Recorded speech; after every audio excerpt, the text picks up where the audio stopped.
do not fight, we will lose everything. Since its gameplay reveal earlier this year, it's been hard to shake the idea that Avatar: Frontiers of Pandora is essentially a Far Cry game with a sci-fi setting. That's not an incorrect assumption for several reasons. This is a wilderness-set first-person game with plants to harvest, animals to hunt, outposts to assault, and items to be crafted. But during a recent 2-hour hands-on, I discovered that Frontiers of Pandora has a more interesting set of ideas built atop that Far Cry skeleton. I certainly never expected to put the controller down and be thinking more about Mirror's Edge and Horizon Zero Dawn than I was about the classic Ubisoft formula. You must secure the bond with a final act of trust. If you've watched either of James Cameron's box office busting Avatar films, you'll know that the world of Pandora is a vast, knotted jungle of towering trees, floating mountains, and bizarre plant life. The blue-skinned, cat-like Na'vi who call the planet home can gracefully navigate that jungle at speed, sprinting along branches and leaping between boughs. That's exactly what you do in Frontiers of Pandora. Developer Massive Entertainment has effectively made a jungle parkour system that feels like a cousin of the freerunning in Mirror's Edge. It begins with your Na'vi protagonist's strong leap, which boosts you up into and between tree branches. Handholds that are beyond your grasp can often be reached via trailing vines that lift you up like organic elevators. The ground is carpeted by helpful flora, such as bounce pad-like orange fungi and plants that emit a speed-enhancing blue mist. It wasn't long before I began to recognize running routes through the jungle, pathways of blue haze that led to vines, which linked to branch networks. Beyond those developer-plotted routes, a vast amount of what I saw was climbable, allowing for all manner of freeform approaches to your destination. And despite lacking the stickiness of Assassin's Creed's freerunning, I was able to get anywhere I wanted quickly and without any frustrating falls. It's genuinely impressive. What took you so long? I slowed down for you. The demo's best example of this jungle parkour came in the quest Take Flight, which directly led to Frontiers of Pandora's recreation of another Avatar staple, flying atop a pterodactyl-like Ikran. Before I could bond with one of these leathery-winged creatures, I had to chase it up a mountain that formed a running challenge. The ascent chained together all the movement techniques I'd learned so far, and interspersed stretches of climbing with light puzzles, such as having to find and touch a number of flowers to open a doorway. At the summit, I was given my reward, an Ikran to call my own. You can name it a variety of traditional Na'vi names, but I adopted for the more comedically mundane, Carol. A new bond. Much like a horse in Assassin's Creed, your Ikran can be summoned at any time. Unlike a horse in Assassin's Creed, you can do this while falling from a mountain peak. This is proper movie fantasy fulfillment. Soaring through the skies, you're able to weave between floating sky islands, nosedive along cliff edges, and fly into the sunset. Despite all that, I'm not quite as sold on travelling via Ikran as I am the on-foot movement. It feels less dynamic and oddly sluggish compared to the more nimble ground systems, and flight controls are a touch awkward. I did enjoy performing explosive flybys against RDA Samsons though, the enemy human helicopters that poison Pandora's skies.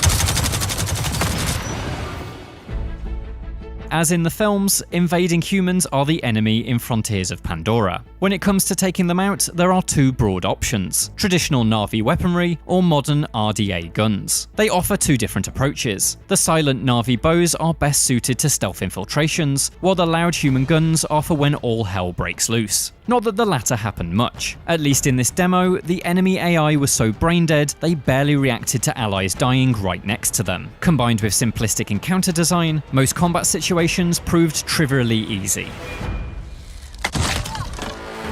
The humans ideally need to be smarter because they are squishy and thus can't take much punishment, be that from your arrows or a swing from your fist. You are a 9-foot-tall cat person after all. More competent bad guys will provide Avatar with a much-needed boost in challenge. Thankfully, many of the humans are smart in a different way. They stomp around in protective mech suits. These are harder to destroy, but using your Na'vi sense will highlight a mech's weak points, such as the pilot, exhaust vents, or missile pods. This reminded me a lot of Guerrilla's Horizon games, in which you scan mechanical beasts for their weak points and blast them off with arrows. And, just like in Horizon, you can craft different arrow varieties straight from the weapon wheel, refilling your quiver with suitable ammo on the fly. It feels a bit on the nose for Avatar to pilfer from the other Native American-inspired sci-fi with bows and mechs, but I can't deny that this was the more satisfying side of the otherwise underwhelming combat.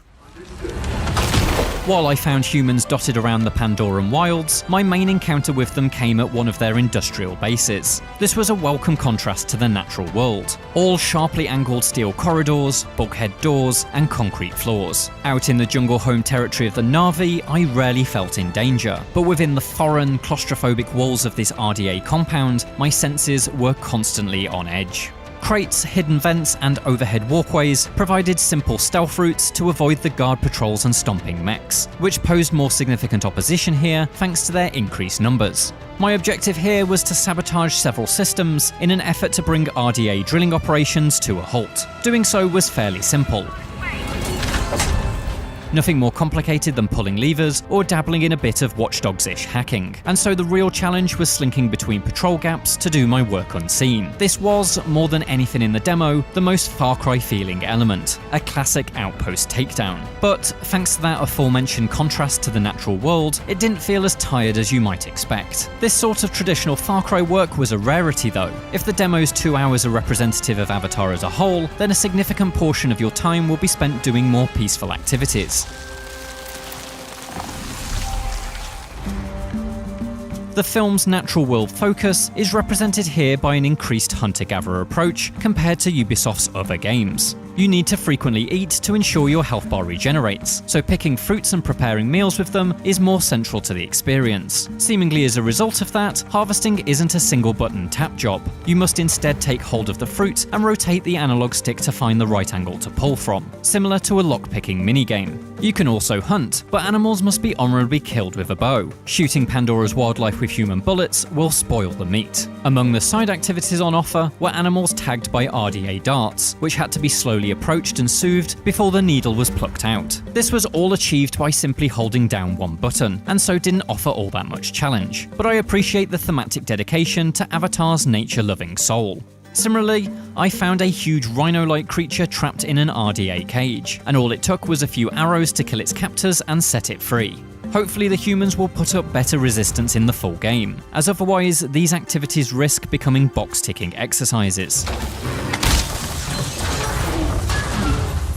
The other issue I hope Massive will address before release is signposting. Pandora is a densely detailed world, an incredibly beautiful place that constantly reacts to your presence, decorated with 1,000 things to see at any given time.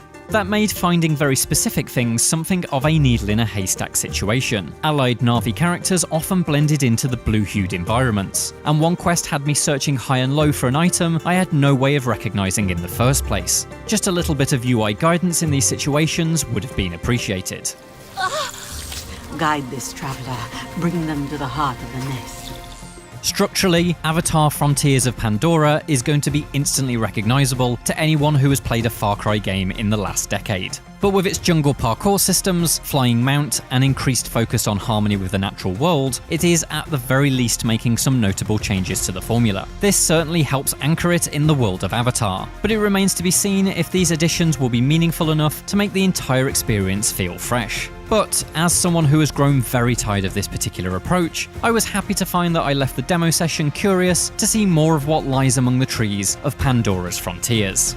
But you find a bond as strong as ours. For more from Avatar Frontiers of Pandora, check out the latest trailer. And for everything else, stick with IGN.